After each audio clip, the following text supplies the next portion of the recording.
Antara tol Semarang-Demak dan banjir rob di Semarang, pembangunan jalan tol yang penuh tantangan dan rintangan.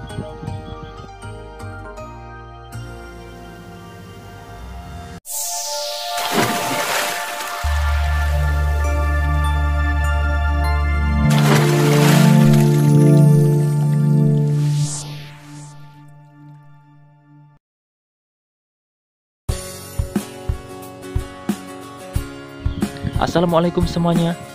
Beberapa waktu lalu tanggul laut di wilayah Semarang jebol yang melebarnya banjir rob ke berbagai arah. Di sisi lain, pembangunan tol Semarang-Demak harus terus berjalan di tengah suasana tersebut.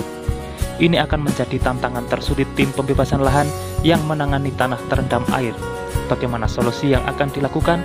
Simak video ini. Tapi sebelum berlanjut ke pembahasan, dukung selalu channel ini untuk terus berkembang dengan cara subscribe dan nyalakan loncengnya. Dengan begitu, kalian akan mendapat update terbaru jika ada kabar selanjutnya.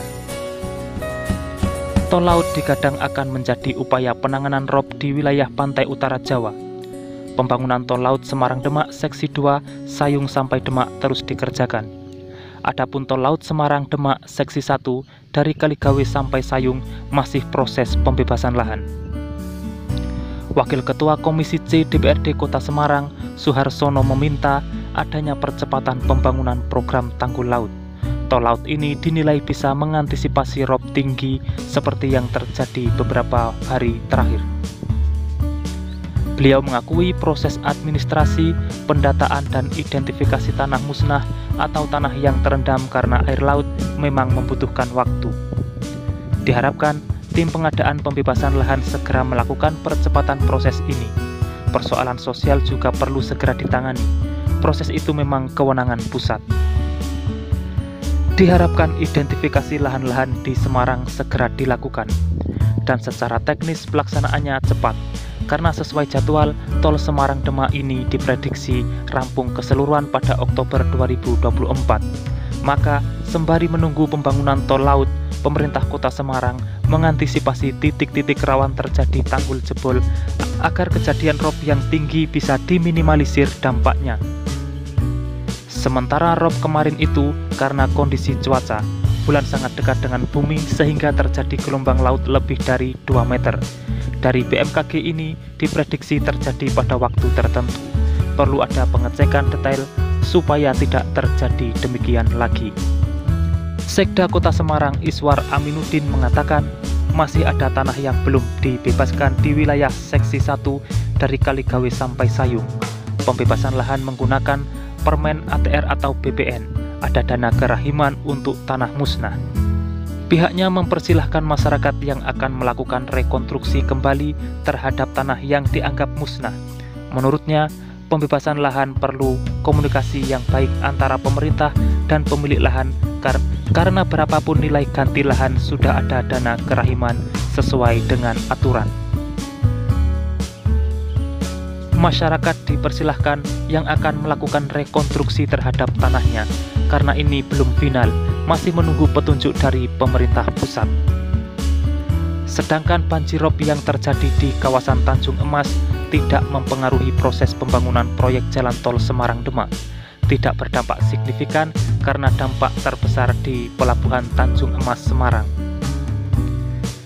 Dedi Santoso, General Manager Teknikal PT PP Semarang-Demak, menjelaskan bahwa proses pembangunan jalan tol masih terus berjalan. Di Sayung memang terjadi kenaikan muka air rob, namun tidak berdampak ke pelaksanaan proyek. Hingga saat ini pengerjaan tol Semarang-Demak seksi 2 dan Sayung hingga Demak telah mencapai 81%. Untuk seksi 1, sambil menunggu persetujuan loan, sedang dilaksanakan pekerjaan trial embankment. Sebelumnya, Stasiun Meteorologi Maritim Tanjung Emas Semarang menyebut terjadinya bencana banjir di kawasan utara Semarang diakibatkan oleh masuknya periode puncak pasang tertinggi. Periode tersebut terjadi pada Mei hingga Juni nanti. Sementara itu, banjir yang terjadi di kawasan Tanjung Emas disebabkan oleh jebolnya tanggul penahan air laut di kawasan industri Lamis Citra.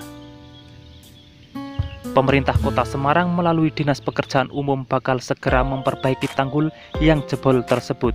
Terkait hal tersebut, Gubernur Jawa Tengah Ganjar Pranowo telah memerintahkan kepala daerah di wilayah Pati, Demak, Kota Semarang, dan Pekalongan untuk mulai mengantisipasi potensi terjadinya bencana serupa di wilayah masing-masing.